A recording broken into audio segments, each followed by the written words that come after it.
that long day behind you. Good times lie ahead. With company worth keeping, that'll bash a smile on your head. Come on in, the door's open, you'll find just the finest folks here. Pull up a chair, grab a drink, and lend our stories your ear. Cause we're the talk the tavern. Here you're always welcome. The talk the tavern. Promising beer and bedlam.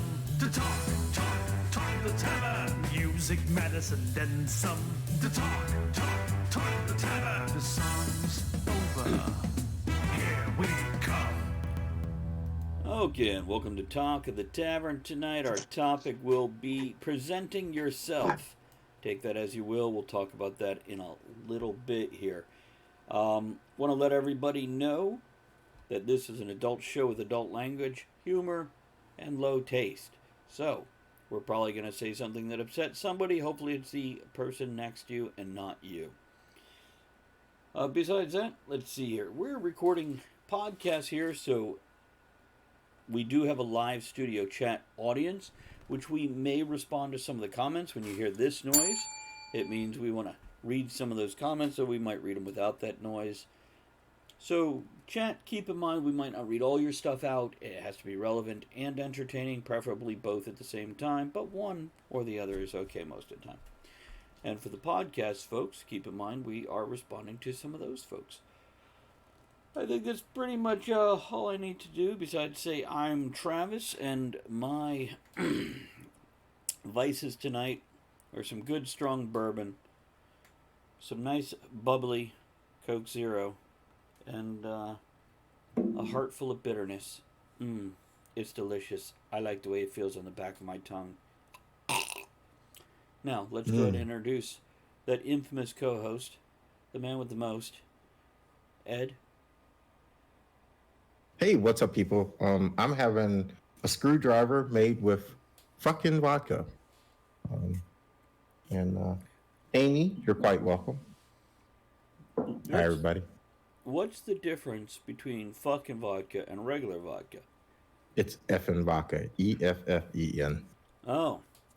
And he was welcoming Amy because he slipped her a little sub, if you know what I mean there. Yeah, I did. Kevin? Oh, yeah. Travis, you charming gentleman. Good evening, everyone. I'm the show's token Brit. This evening, I'll be smoking hand-rolled drum tobacco. I'm currently drinking Ghost Ship, which is a nice citrus-backed, nice hoppy ale by Adnams, which is a Southall brewery here in the UK. Won beer of the year last year. Very nice. And this evening, I'll be bringing to the table bitterness and the ability to say cunt a lot. Very good. Cool. I feel that's something woefully lacking in my life. So what about everybody else in chat? What is your vices tonight? Let us know. And anybody else who is listening via podcast, you can always contact us at talkofthetavernshow@gmail.com. That's talkofthetavernshow@gmail.com. And don't forget to check out our merch. That's always available just by bit.ly/tavern merch. That's bit.ly/tavern merch. Okay, on with the topic. So we want to talk about presenting yourself, which might well mean dropping trousers, putting on the overcoat, and heading over to the park. Or it might mean how to dress for an interview, or just how to not necessarily imprint a style upon yourself so you look stylish, but to make a style out of being who you are and what you like to wear. So we'll dance around all those topics real quick. And I want to, if Ed is ready, I think he has a whole list of thoughts and concepts on this. You would be wrong. Usually. Thanks for pointing it out loud, though. I appreciate that. So, Ed, when it comes to presenting yourself, when you meet somebody for the first time, what's the one thing you do that you think stands out in how you present yourself? Oh, I don't know that I worry about it so much anymore. That in itself is a thing. Okay.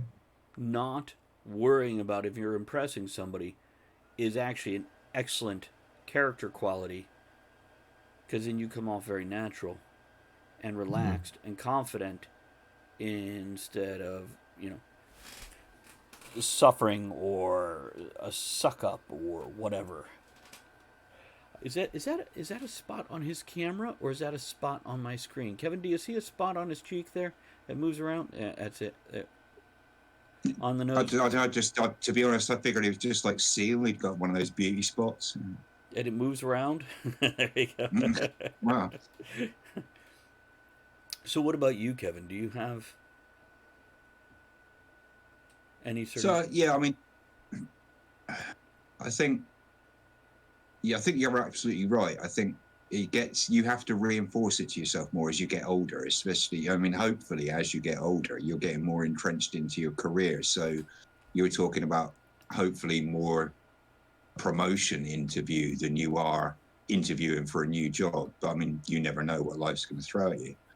You do, when you're older, have to remind yourself, not necessarily to take care of yourself, but that people will judge you on your image, because Ed's quite right. It becomes far less important to you as you get older, not just your own image, but you learn that image is not necessarily a great first indicator of somebody. I've met some of the roughest buggers I've ever known in suits and ties, and I've met some of the most upright and decent human beings I've ever known wearing shit kickers and biker leathers. So it's not always a good indicator in every circumstance. So I think you learn to apply a filter to how important it is. So are these all just customers that you've met in the back room? Well, I've worked in the pub and catering trade for the best part of 30 plus years now. I've met every character from every walk of life, I think. Very good. Very good. So you don't think you have any certain thing that you do when you present yourself, or wear, or mannerism that is striking, whether it's done purposely or unconsciously? I think in terms of approaching an interview myself, the one thing that someone told me years ago not just is an interview, Kevin, but meeting somebody for the first time. Yeah, I mean, if it's a deliberate meeting, if it's one that's pre-planned that you know is going to happen, or are you talking about just like you're in a pub and someone's like, oh, hey, this is so-and-so? Right. Just meeting somebody on the street, maybe a stranger, maybe a cab driver, maybe a customer, just anytime, any point, anywhere. How you doing? Yeah, I suppose so, to a certain extent, in that I'm a pretty laid-back guy. I'll talk to anybody, and if I don't like your opinion, I'm more likely to just keep my mouth shut until I can quietly exit the situation tactfully than I am to argue with someone. So I come across as pretty easygoing, I think. I often get an intriguing reaction when someone's working for me for the first time and they've gone a few weeks of not fucking up. Because there's almost like an inner smile building, because I know that eventually they're going to see the other side of me and it's going to be like, where the fuck did that come off from? I thought you were nice. I am, 95% of the time. There we go. I'd have to say for both of you, the way you both use your voice is a very specific character trait that you both use when presenting yourself. Kevin, you're very dynamic in your voice, and you will play voices of yourself at given moments to instantly create that comedy or create that intensity or whatever. Ed, you use your voice almost like a patted bat, where you kind of pat people and they're like, this can't hurt until you want it to. It's almost comforting until you really crack that bat against the side of their head. But yeah, I think there's definitely ways, and also ways you both carry yourself, that the nonchalance of, I don't give much of a fuck till I have to, till there's a reason I need to. And also, I'm going to speak more to Ed on this one than Kevin. Ed, you have a very specific style. Either clothing. kilt or cargo pants. Right. but also the shirts that you wear with them and whatnot, the Over Armor shirts and whatnot that you tend to wear. It's relaxed, but it's not necessarily. It doesn't feel like you're wearing raggy t-shirts and shorts. There's still a level of quality to it, even though it's casual, and it's not a quality. I used to, in a previous episode, we were talking about strip clubs. And I used to know people who would attend strip clubs on either side of the pole frequently. And they're like, oh, yeah, you could just pick out who has a real whatever name brand polo shirt and a real Rolex watch or a real. And I'm like, really? There's people that can, like 12 feet away, gauge by branding the clothes. And I guess there is. But that plays with you there, too, Ed, where you present yourself as. I didn't necessarily pick it up at Walmart, but I didn't necessarily go bust the bank at. Where the fuck is the expensive places now? Anybody know? Is it Macy's anymore? Saks Fifth Avenue? Where do you go to get like overpriced shit that you don't need? Any store anywhere these days, isn't it? Yeah, that's true. It's a. So hold on, I'm going to read a quick comment. Check on a couple of comments. So Kennedy says, it's funny, my closest friend's dad was a surgeon, a pilot, a millionaire, and while he wore a tie in his practice, he dressed in shorts and flip-flops as often as not. Seeing him at the hardware store, no one would know. He always treated me so well. Get in the car, I get candy.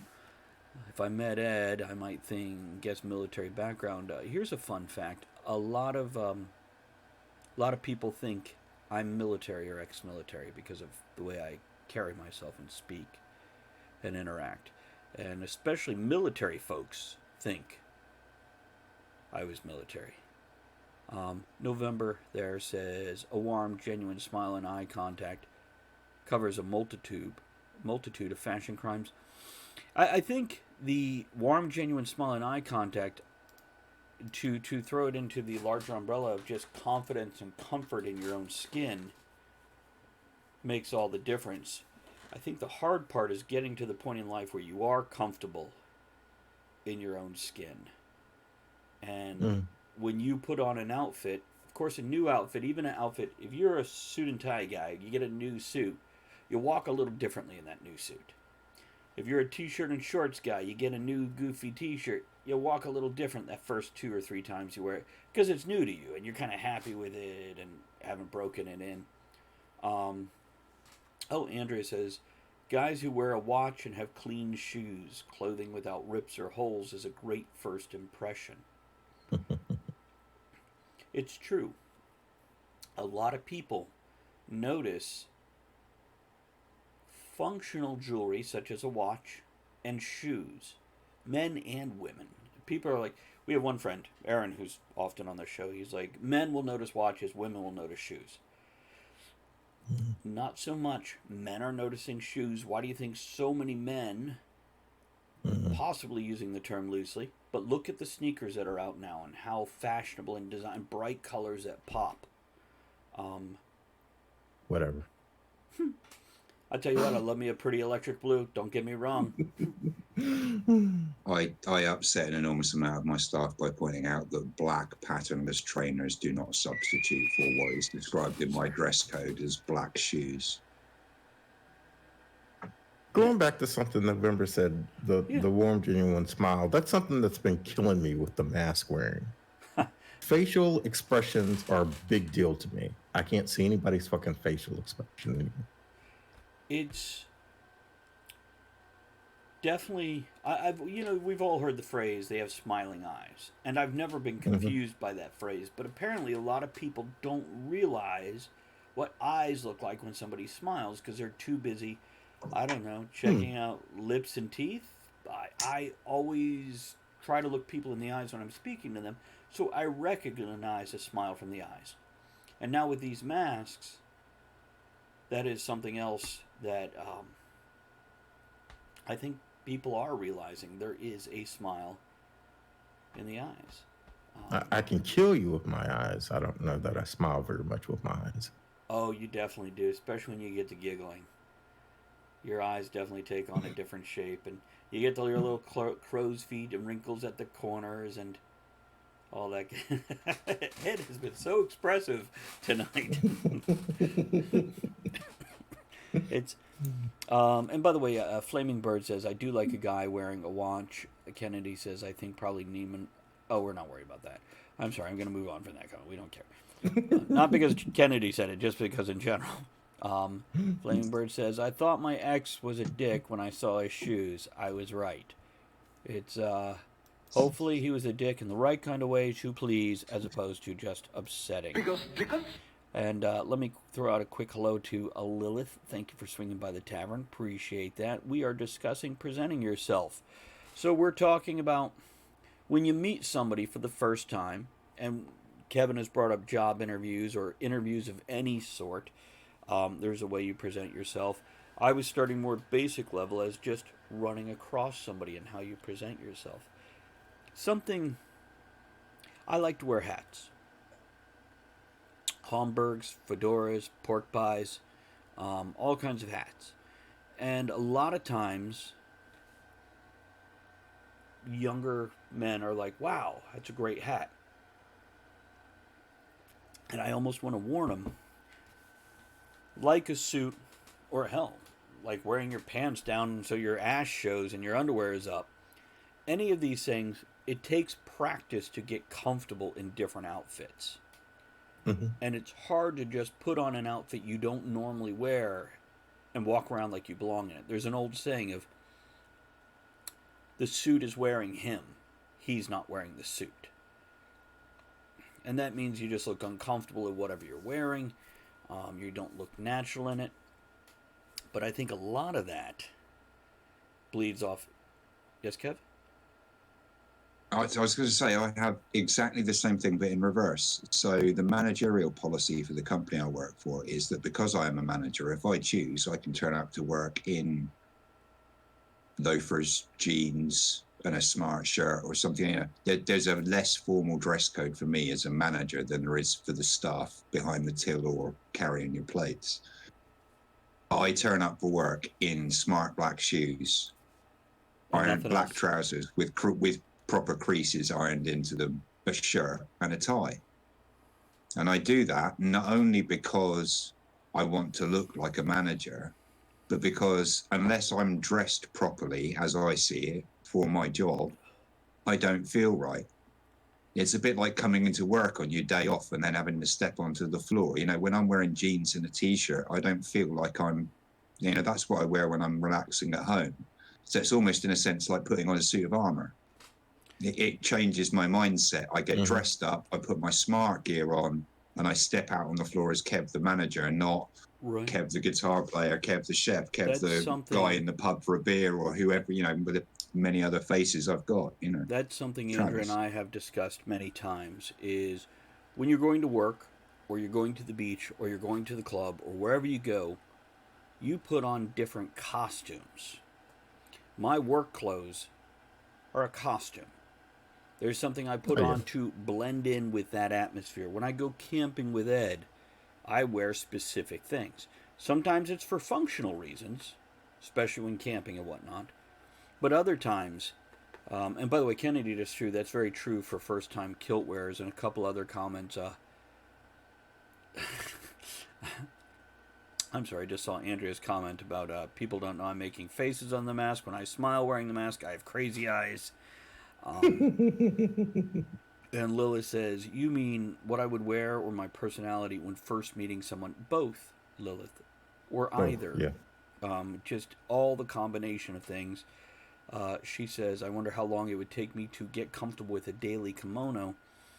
And here's what I'm going to say. For years, I've dressed slightly different. I like the retro bowling type shirts. I like Hawaiian shirts. I like khakis. But Andrew just says I'm Jake from State Farm for work. But it takes a certain... When I can sit here on Twitch broadcasting and people come in and they see how I'm dressed and they're like, wow. And whether they're 13 or 63, they're like, hey, you've got some style. I don't have style. I have comfort in what I am. It's I'm a fucking dork. Bottom line. But I don't give a damn. And that comfort, it comes off as class and style. And I think you guys know me well enough. Class, style, not necessarily my forte. My son's a teenager and just getting to that age where he's thinking about the first sort of time in his life where he's having to face going into situations for interviews, job interviews and university interviews, but also lots of new situations where he's going to be going to new places, meeting lots of new people. And so he's talked to me, not recently, but a little while back about, you got any advice about that? Because I work in management. And I said to him then, worry far less about what you're going to wear on interview day and focus on getting to know something about them so that you're comfortable. Because to be honest, you can go in the smartest suit that you wear, but if you're sweating and you're nervous and you haven't got a clue what they're going to ask you, what you're wearing doesn't matter. It's true. And something else about asking questions is, A, it takes the attention off you. And everybody loves to talk about themselves. It's a natural human fact. Of course, then they have to gauge what to ask. You can't sit down at your job interview and go, so, you married? That's an awkward question at a job interview. But, oh, look at Draken. Thank you very much for whipping your bits out in front of everybody. Appreciate that. Here's Happy late birthday. Cheers, we'll drink to that. There we go. But you can look at him and go, that's a great watch. Where'd you find something like that? Or, what an interesting coffee mug. What's on that? Check that out. So, what advice are you giving this young man about how to present himself in interviews, whether it's college or jobs or whatever? Funny enough, I said about a watch, and we bought him a watch a couple of years ago for his 16th birthday. And I said to him, especially, and it's a modern age thing again. I don't know whether this is just my age gap showing now, but an awful lot of people, even older people, automatically, we all use our phones now to check the time. It's there. You've always got your phone in your pocket. It's 2 seconds to go like that and check what the time is, yeah? Problem with that is if you do that in a work scenario, it means, A, you've got your phone with you at work. Now, that may or may not be permissible depending on what your job is, but every time you look at it, there's the chance that you get distracted by other shit on your phone, which is not what I am paying you your time for. Plus, if someone is wearing a watch, that shows that they're focused enough to care what the time is. They're conscious of the passage of time, which indicates to at least a minimal level a certain amount of organization and forethought. So it's a good visual cue that, time. And also, it is literally a visual cue. You see a watch. Oh, there's a guy who's focused on time and timekeeping. You might not be at all. You might just be wearing a watch. But it creates that visual reinforcement of that as a concept to someone who's looking at you if they're in a position where they're, for example, weighing you up as a candidate for the first time, and they're looking deliberately for a first impression. Then, timepieces are important. Jumping back to Andrea mentioned clean shoes. She didn't just mention shoes, she mentioned clean shoes. Yeah.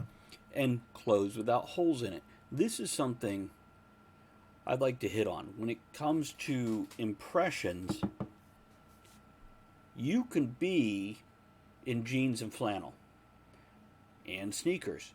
You can have long hair that just kind of hangs out shaggy. But there is a difference between being clean and dirty. And I will guarantee the vast majority of the time, and the vast majority of people, will give you a little more respect if your clothes are not ratty and dirty and you are not ratty and dirty. So, Ed, using you for an example again, we're talking about like cargo shorts and fucking Under Armour shirts. But they're clean. There's no holes. There's no stains. And that gives a certain impression where the same outfit with, and if if you're pulling out from under the car where you were doing your oil change, that's those stained jeans and that flannel shirt with a hole in it, that works. That's that. Yeah. You know, if you're heading to the auto store to pick up that set of spark plugs or whatever, and you show up in that, no, that actually shows a working man. Just like I was discussing with a woman at work, smells on people. There's been a lot of women I've known that love the smell of a man who's sweating from working. Now, by that maybe cutting grass, maybe working outside in the sun. That doesn't mean they want to cuddle up to a sweaty guy. It's just nice to be like, that's the smell of a hard-working man. Nice. Do I want to lick that sweat off of him? Some might, most don't.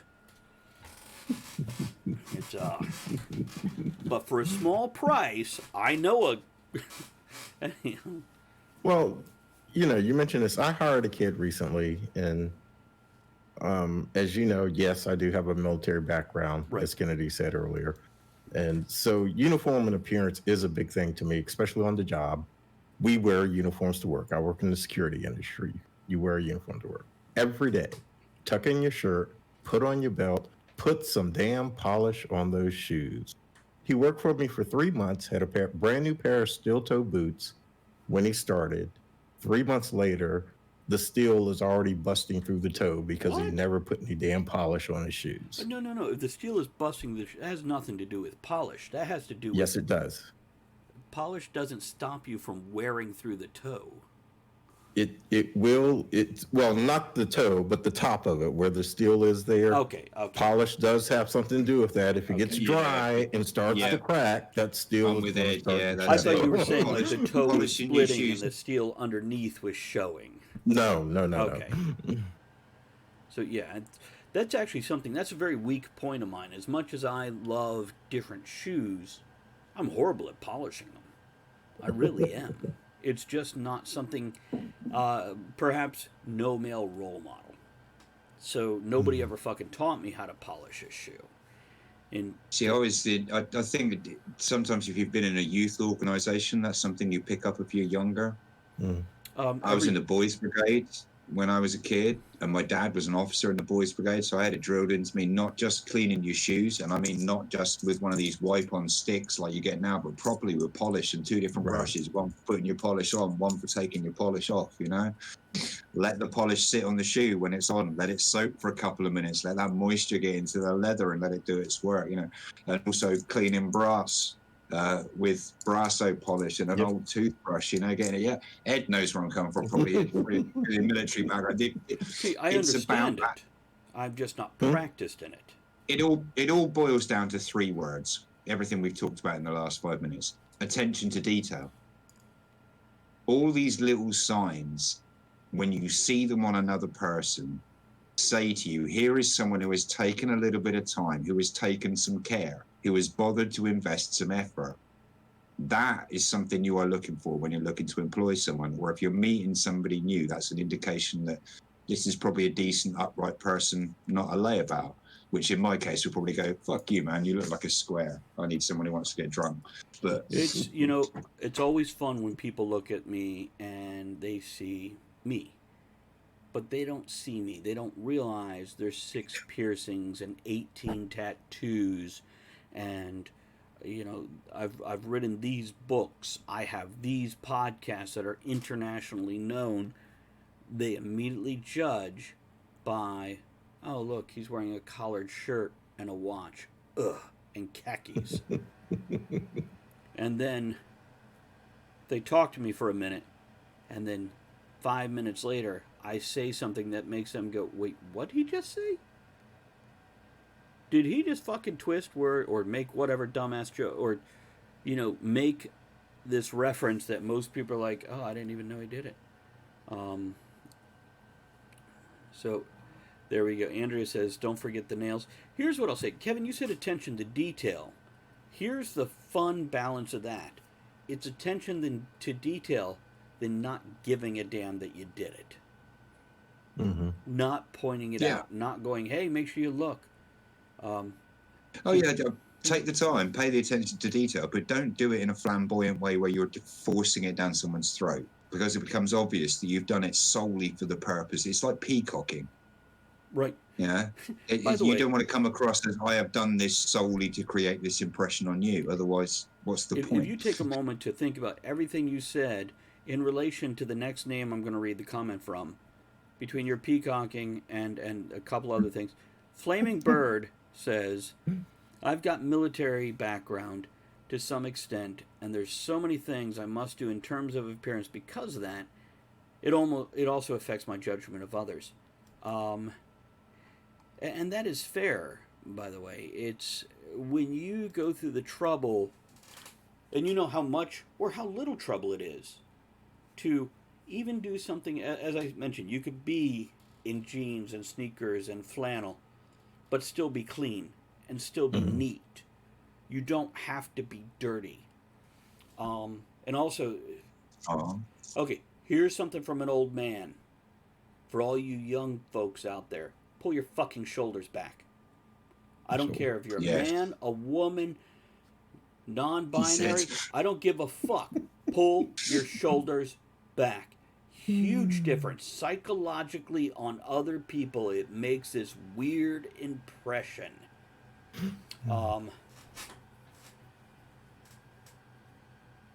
Yeah. Okay, Kennedy says, I want to be dirty. So dirty. Shoulders back, chest, or tits out. Either way, it's going to show a level of confidence in yourself. Yeah, Kev. I just wanted to cast my vote for tits out. Carry on. We're all for tits out here, okay? Whether you've got a shirt on or not, a bra on or not, bare-chested, whatnot. What's that? That is very much a first impression we want to give off. Yes. Really. Maybe we should, instead of Travis Tavern Talk, we should just call it Travis Tits Out. That's our next podcast. We'll just be Travis Tits Out. We'll be celebrating our new 5,000 subscribers. In the first week. Have you figured out who Flaming Bird is yet? Yes. Okay. I think so. Think so.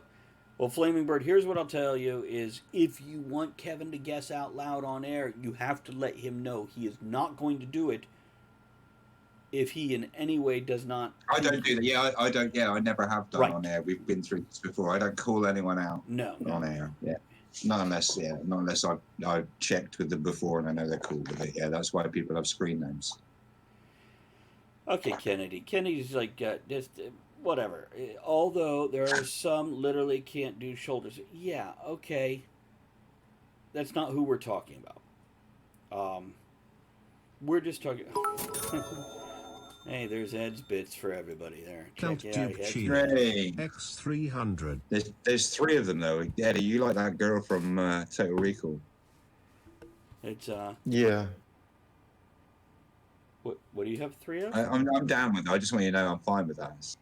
Just checking. Hey, some people are called unnatural, like, yeah. There's Joe. Joe's a new person here to the tavern. Okay, I let my tits out. How'd you know I had chickadees? Chickadees. And there's Good Gang popping in. We're just got the whole group coming in. Shoulders back does help posture. It also, this is a proven psychological fact. It helps your self-confidence. I'm sure it does. It unconsciously adjusts your fucking attitude. It actually creates a positive flow of chemicals within your brain and body. Just like standing, put your hands on your damn hips instead of crossing them across your chest.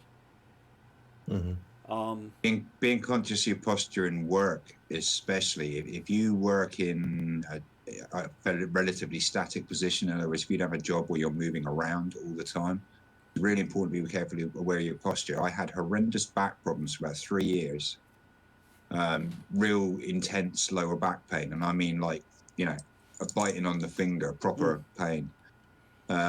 Not just the Italian flick you off thing? Yeah.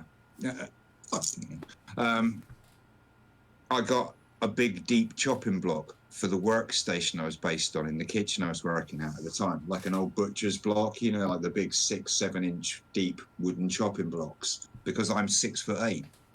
And I worked out eventually the problem was that I was spending a vast amount of my time at this particular preparation area without realizing it, just because I needed to be accurate with the knife, hunching Right. ever so slightly without realizing it and holding myself in that position for prolonged periods of time.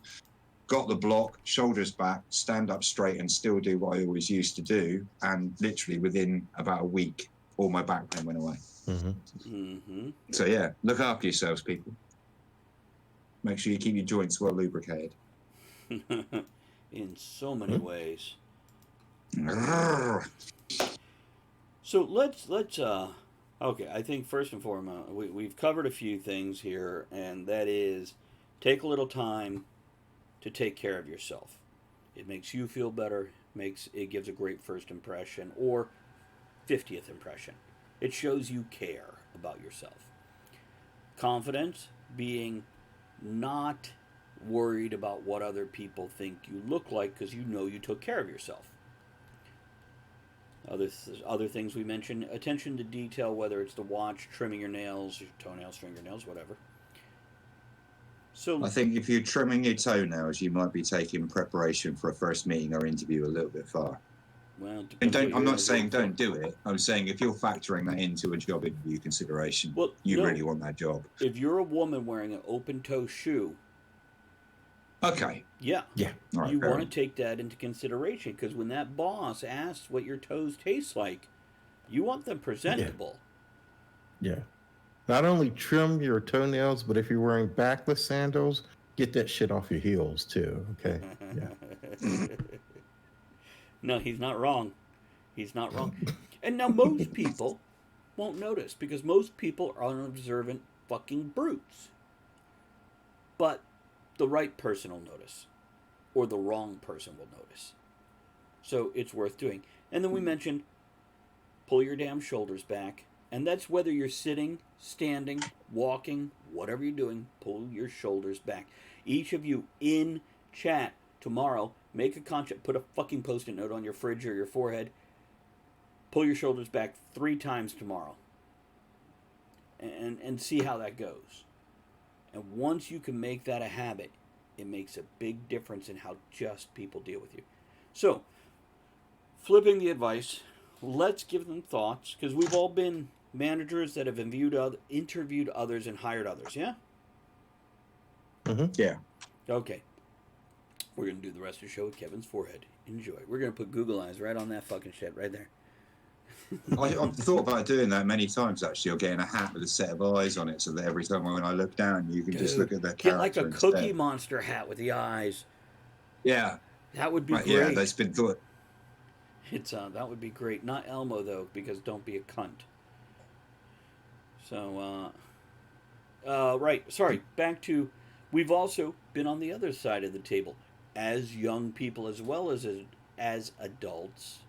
Okay, Andrea says pull shoulders back and pants up. Yeah, a quick poll here Or in down. chat. It depends. You need to contextualize the first impression you're trying to make. Really, all the way up or all the way down. No in between. Yeah, commit. That's what we're saying. Quick poll in chat. Who has ever looked at somebody with their pants low enough to show their underwear? And by the way, could be a man or a woman you're looking at. Either way, underwear showing above the edge of the pants. And maybe it's just a half inch. Maybe it's a lot. And on a regular basis went, that's a good look. Just yes or no. There's even an emote in there, yay or nay, that you can use. Just throw the emote in there. Hard to type with shoulders back. Then you've got your keyboard in the wrong place, my friend. Well, I must confess, the chick with the G-string on and the tramp stamp for the back with the nice ass, I said yes. But you know what? In a half shirt, it looks great. In a full shirt, where it's just creeping up like their pants. Nova says, I just snorted. I'm laughing so hard at that question, Travis. Good Gang says, I don't think I've ever seen people with their pants down just enough to come. Oh, just enough, come think of it. Elizabeth says, type with your tits. Really, whether that means using your tits to type or just having your tits around to type with, I don't. Okay. So no, again, it is a certain impression you get, even if it's a woman. Where hey, great, I love to see ladies' panties. I don't think that's an unnatural reaction. But in general, if you're in a job interview and you see a chick, Oh, we were speaking job no, interview. we Okay. weren't. Yeah. Just it was an Oh. in general thing. But again, if you're in a club, maybe that's okay. There are times I'm sitting at work, by the way, so everybody knows, I do the hiring for Amazon. I do the mass hiring for the warehouses. And there are times when I'm sitting in my chair with my little plastic shield screen so we don't get COVID off each other. And a young man will step in front of me and he's got 4 inches of boxers at my eye level. And I'm like, dude, do me a favor. Pull those up for a minute because this is getting awkward. Because they're right here, man. And he'll pull them up, and I'm like, I couldn't help, and I won't stop. I'm like, I just keep, I just, it was eye level, and I couldn't help. I didn't know what you wanted. Okay, let's get back to the job thing. You cool, man? Like, it was him all the time. Okay, Joe, I get that. I agree. Okay, so we've got those comments. Let's talk about advice that we give other people interviewing. One of the base things I give everybody is dress 1 or 2 notches up from the job you're applying for. You don't want to go in a 3-piece suit if you're trying to work at McDonald's. But wearing slacks and a polo shirt, not a bad idea. Same for a warehouse job. You going to DMV to apply or some kind of business office? Yeah, maybe a coat and tie ain't a bad idea if you're a gentleman. Or a heathenistic brute pretending to be one for the job interview.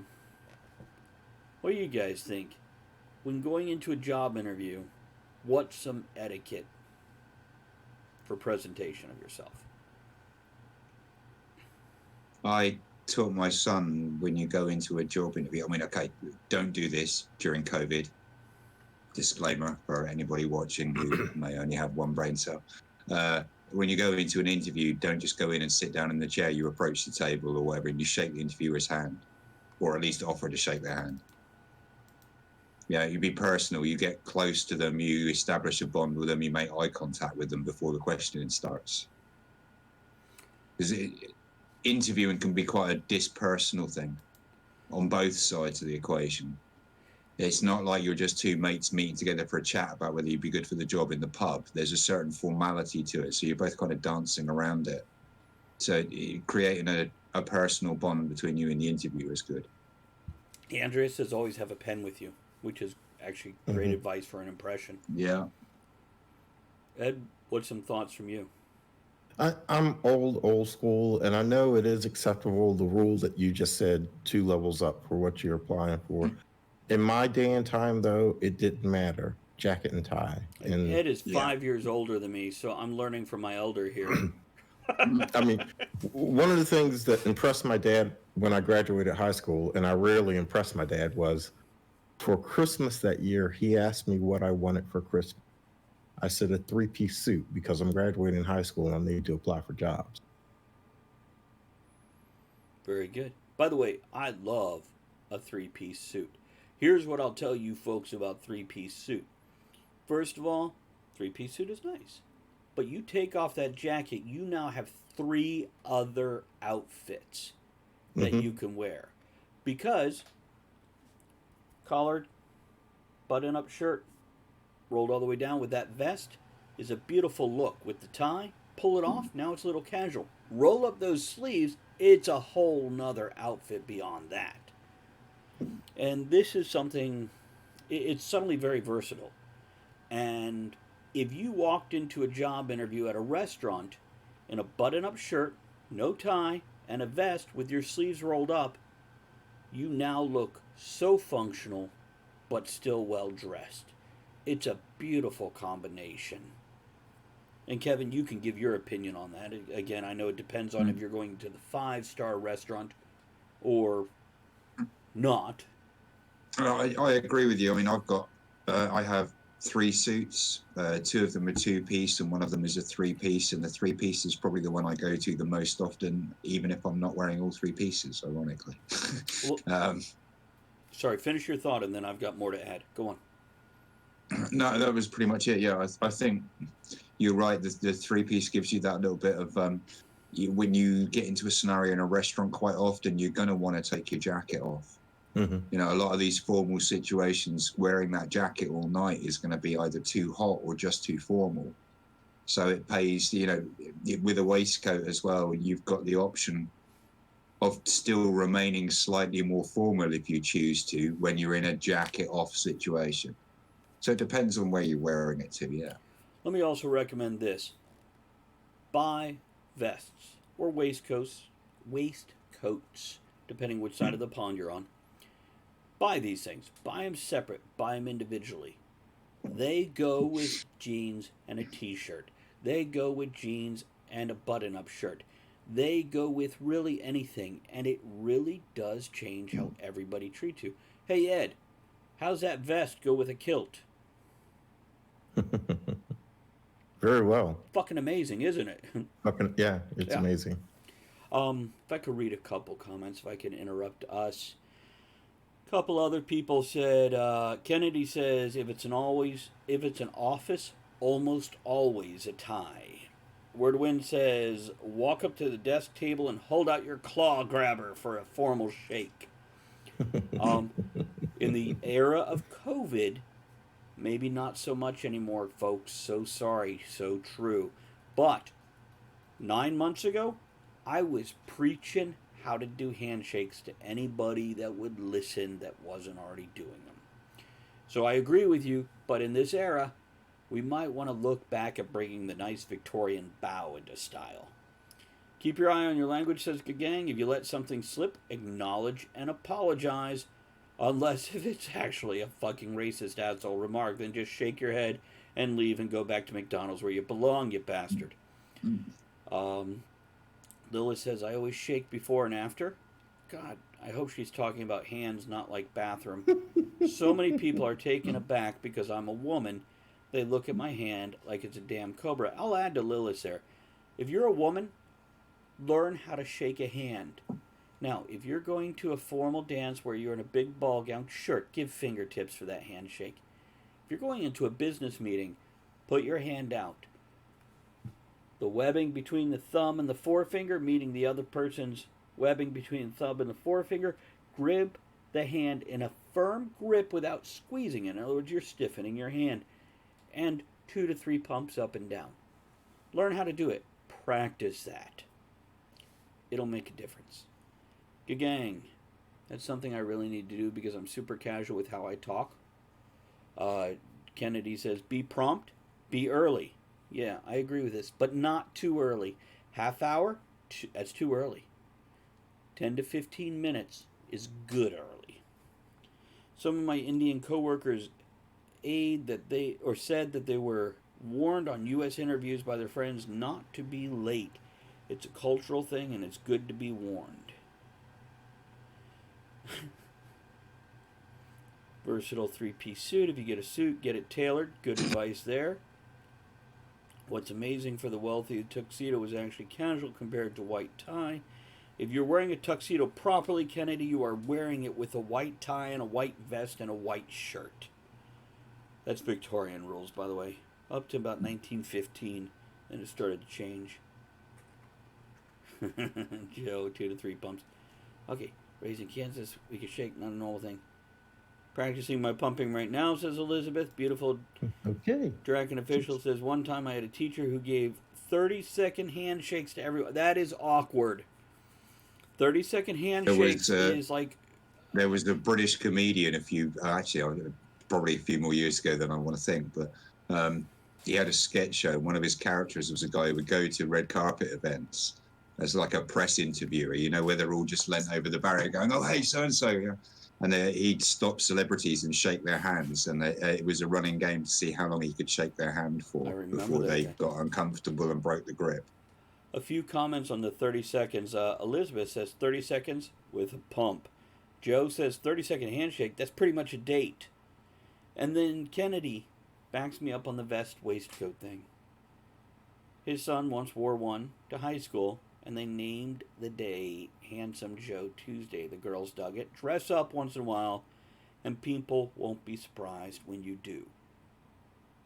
And even just like wearing a flower in your collar, wearing a vest, wearing a watch, wearing that nice shirt, even if you roll up the sleeves. You're going back to, if you're wearing a suit, you're going back to what we were saying about watches earlier with attention to detail. If you're wearing a tie, buy a tie pin. I think it's Yes. worth it just so your tie doesn't fucking go everywhere. I'm not even worried about style. Yeah, I was going to say for two reasons. One, it's a smart accessory. It draws the eye, and it's a smart piece of jewelry, same as wearing a watch. But also, yeah, there's nothing worse than wearing a tie and having it flapping around aimlessly all over the place out of your control during an interview. It makes you look messy and untidy. Yeah. So buying a tie pin helps you keep your formal look while you're sat at interview. For those in the U.S., for anybody who's worried about it, a three-piece suit, don't buy it at Target or Walmart. You can. Do what you got to do. Check thrift stores if you must. Get the right size. Here's the key. Save a little money. Go to Men's Warehouse or whatever adult, grown-up men's store and buy last season's suit. They are constantly, drastically marking down suits that are last season style. Literally, 3 months ago, it's out of style. Yeah. Nobody fucking knows. Nobody cares. And if they do, well, they're a snob. Fuck them. So you're getting this thing half off, quarter off, and then if you watch the sales and talk to the salesman, these salesmen love to call you when shit happens. Dude, we've got a buy one, get one free, and last season styles are 50% off. So you're now getting 2 suits for half the price of one. Right.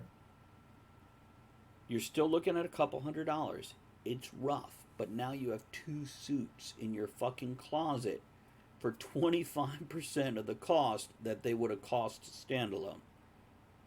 And they tailor them for you. Yep. Right there in the store. You pick them up 3 to 5 days later. It's worth it. And then you have a suit in your closet. Now go get a nice. I have no choice. I've never in my entire adult life been able to buy a suit off the peg. It's true. It's I strike fear into the heart of tailors. I'm going to answer. It's like Go ahead. I was going to say there's like a whispered hush that goes through the building when I walk in. It's here. It's let me answer a few comments here. I want to start with Elizabeth. Would they tailor it? Would they tailor to a woman? Yes, Elizabeth. And if they won't, then you buy that fucking suit, or if you buy it off eBay or wherever, take it to your local dry cleaner. Specifically, not only, but I have seen the Asian run dry cleaners often tailor.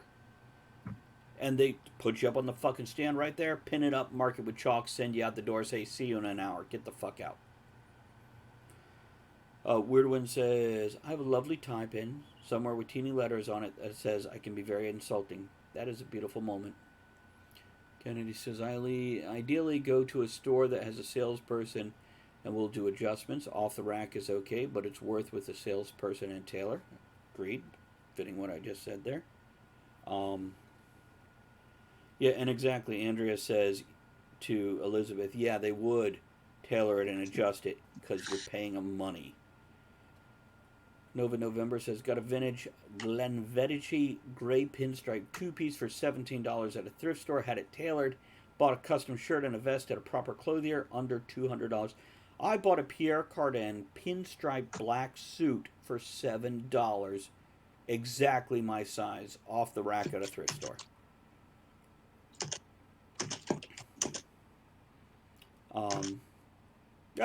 Joe says, I'm loving this formal wear discussion. It really suits me.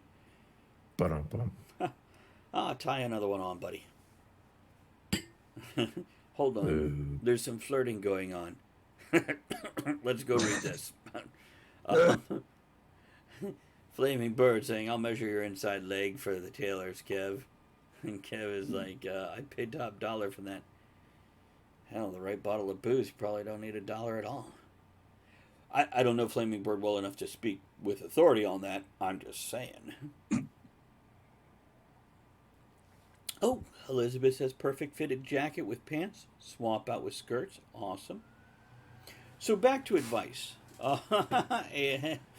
Draken says, I'm really invested in this discussion. Oh, I'm so proud right now. Maybe it suits you. You guys realize who Draken Official is in my world, right? I'll tell you later. Do I? I don't know if I do. You tell me later. I'll tell you later. He doesn't necessarily want to be called out. So, Fair play. here's what I'm saying. Ed, you got any closing thoughts on this topic of presenting yourself? No, we've covered it all. I mean, clean, neat, tuck your shirt in, pull your fucking pants up. Unless if you're concealed carrying or have a t-shirt, then there's times where you shouldn't tuck your shirt in. Yeah. Which And yes, Kennedy, I do have great kilts. Draken Official is my son. Oh, So I'm so proud that he would drop a nasty pun. Good for him. Kevin, clothing thoughts. Clothing thoughts. Closing thoughts. Image is only partly created by your clothing. You can dress up or dress down or dress sideways all you want. You need to be relaxed. That's the key to, whether you're talking about meeting new people.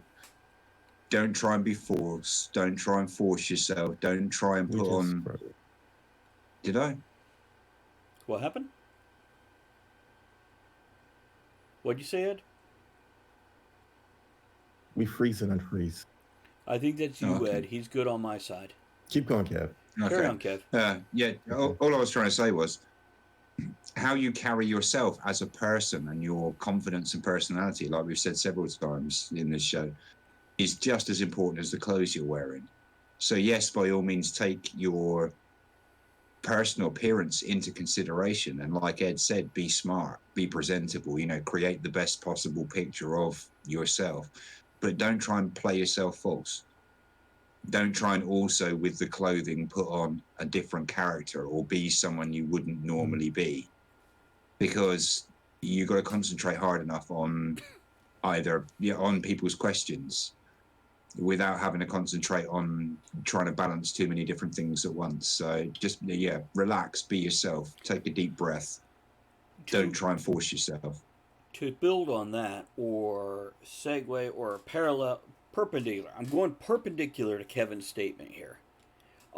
As for don't try to be a character, there are times we put on certain uniforms for certain situations. Because I am not myself at work, but I am a version of myself. The same thing when I'm meeting new people, etc. To bring out and go full Travis is not the right thing to do. That's general advice. I think Tropic Thunder said never go full Travis. Pretty sure. Something like that, yeah. Yeah, it was Okay. something like that. But yeah, learning to be comfortable in your own skin. And then when you do change outfits, when you don't look 100% natural in that outfit, instead you look interested in what you're experiencing. And it's different from looking awkward. Flaming Bird throws out a great little bit of closing advice here. Don't wear a new outfit to an important meeting. You'll be too self-conscious. It's true.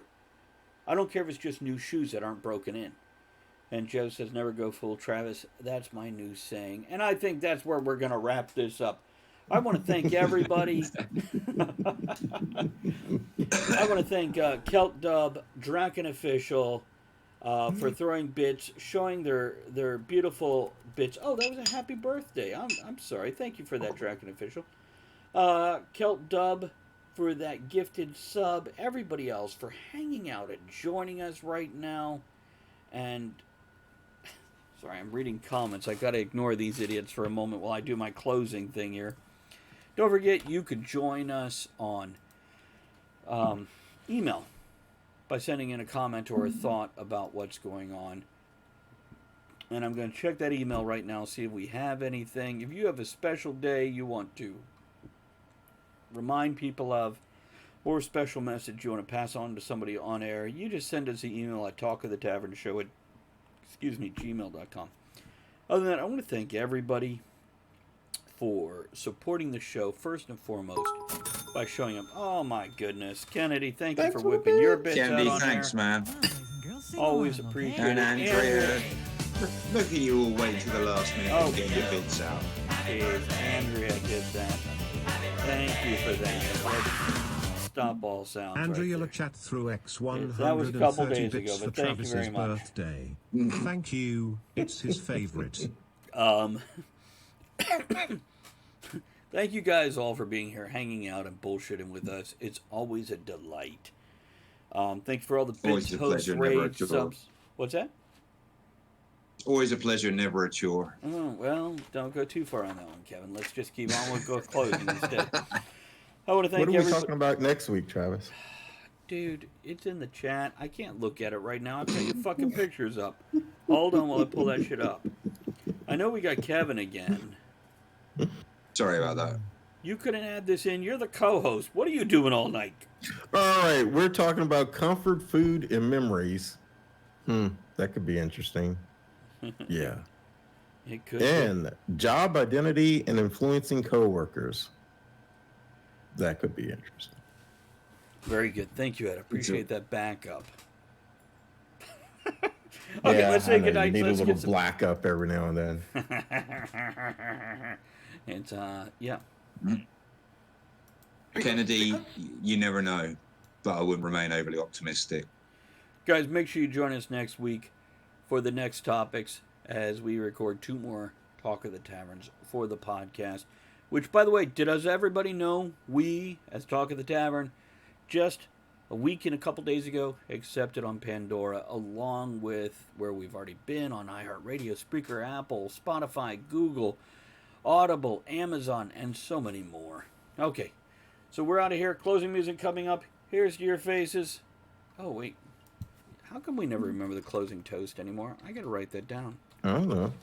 I don't know either. Oh, Travis, before I forget as well, don't forget the closing toast. Yeah, you think I can spell it right? I'm gonna just make this Kevin's job, whether he's on air with us or not.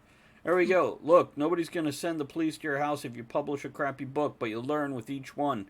Life lesson from author Michael J. Lawrence. There we go. We're out of here. Good night, guys. Cheers. Cheers to that shit. Night, Do guys. your Everyone. thing. Thanks for joining us in the discussion of shenanigans tonight. You are the one thing that makes the show what it is.